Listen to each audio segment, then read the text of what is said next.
Saludos cordiales, mi nombre es Gire Galvez Arias, estudiante de la maestra Denise Marmolejo de Lengua Española 02.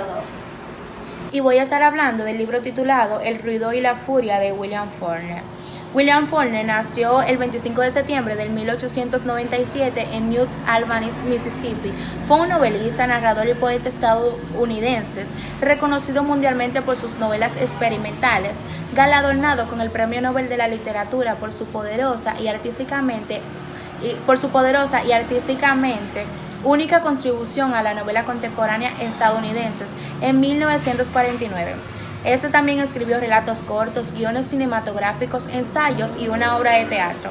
Es considerado universalmente como uno de los más importantes creadores de la literatura estadounidense en general y de la literatura sureña en particular, como uno de los principales modernistas estadounidenses de la década del 1930, siguiendo la tradición experimental de escritores europeos. Es conocido por su uso de técnicas literarias innovadoras como el monólogo interior, la inclusión de múltiples narradores o puntos de vista y los saltos en el tiempo en la narración. Su influencia es notoria en la generación de escritores hispanoamericanos de la segunda mitad del siglo XX. A pesar de la buena aceptación de los lectores de su obra, tan solo escribió Bien Santuario en 1931. Sus temas de mar y la corrupción continúan siendo relevantes en la actualidad. Fue el relativo éxito de Santuario lo que le facilitó conseguir su trabajo mucho más lucrativo.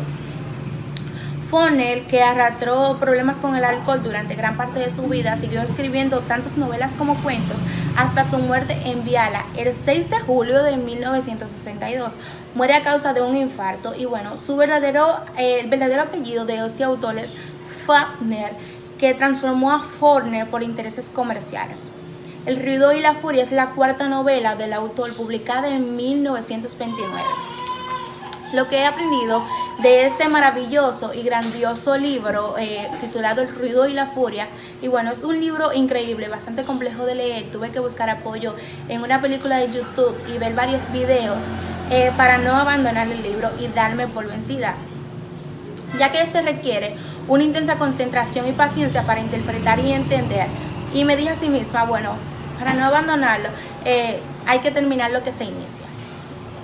Esta es una novela maravillosa porque nos narra la decadencia y destrucción final de un viejo linaje del tradicionalista sur de Estados Unidos desde el punto de vista de los últimos sobrevivientes, generadores de la familia Conso, protagonistas de la decadencia familiar. Son presentados en las voces de tres de sus miembros: Dirce, la sirvienta negra, considerada como de la familia por la cantidad de años que lleva al lado de ellos. De este modo, cada una de las sesiones del libro es algo así como el testimonio de uno de los Conso. Este libro está dividido en 4 capítulos que son narrados cada uno por un personaje diferente.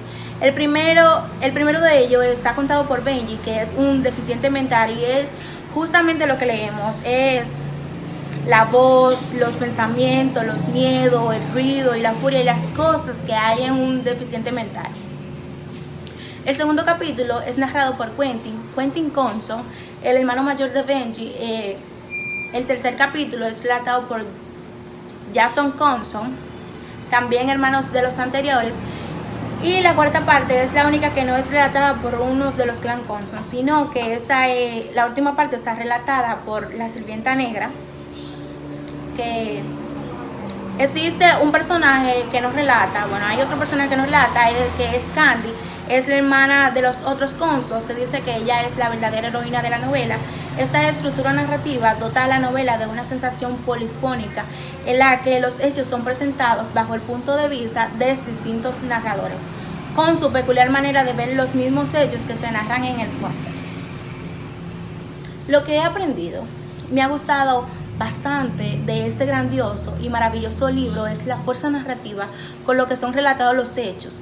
Y a pesar de ser tan complejo de leer, cuando lo leía quería seguir leyendo para poder entender. O sea, a pesar de ser un libro complejo, te da ganas de seguir leyendo para llegar al punto. O sea, una ansiedad que para entender y seguir leyendo a llegar al punto, a entender. Entonces, Este resulta ser un relato ardiente y profundo que nos habla de la desintegración y de las cosas y de las complejas relaciones entre los seres humanos. Y todo eso escrito en un estilo narrativo único, sería algo así como el guión de la telenovela inteligente y nutritiva para el espíritu si tales cosas existieran. Este libro es de gran aporte a la literatura universal, ya que nos deja muchas enseñanzas. Es una obra maestra de la literatura porque nos relata la degeneración progresiva de la familia, sostiene y la destruye. Es una magnífica obra ya que revela los diferentes puntos de vista de los personajes. Benji, un deficiente mental castrado por sus propios parientes, Quentin poseído por un amor incestuoso e incapaz de controlar los celos, y Janson, monstruo de maldad, típico personaje capaz de robarle a su propia sobrina y capaz de mentirle a su propia madre. Este libro realmente deja muchas enseñanzas, ya que se vive en muchas familias, se vive en la sociedad, se vive actualmente que nosotros denigramos a una persona por ser especial, por tener alguna deficiencia, y es algo realmente penoso. El ruido y la furia, este título se ha utilizado popularmente para denominar algo enérgico, fuerte, feroz. Para concluir, lo que me ha resultado interesante de este libro, que cabe destacar que es un maravilloso libro, pues varias cosas importantes. Y es que a mí me ha parecido muy interesante. La primera cosa que me ha parecido interesante es que el autor en ningún momento tiene una cronología para el tiempo. Este mezcla el pasado, el presente, el futuro de una manera caótica y es absolutamente confuso. Pero lo más interesante es que cada una de esas cosas tienen sus fundamentos. Por otra parte, las combinaciones de las narraciones y de personajes, cada uno es distinta, cada uno representa algo y es sumamente interesante.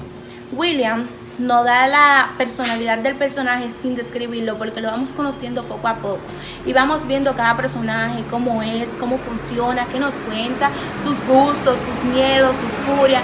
Este libro, bueno, realmente desde el primer momento,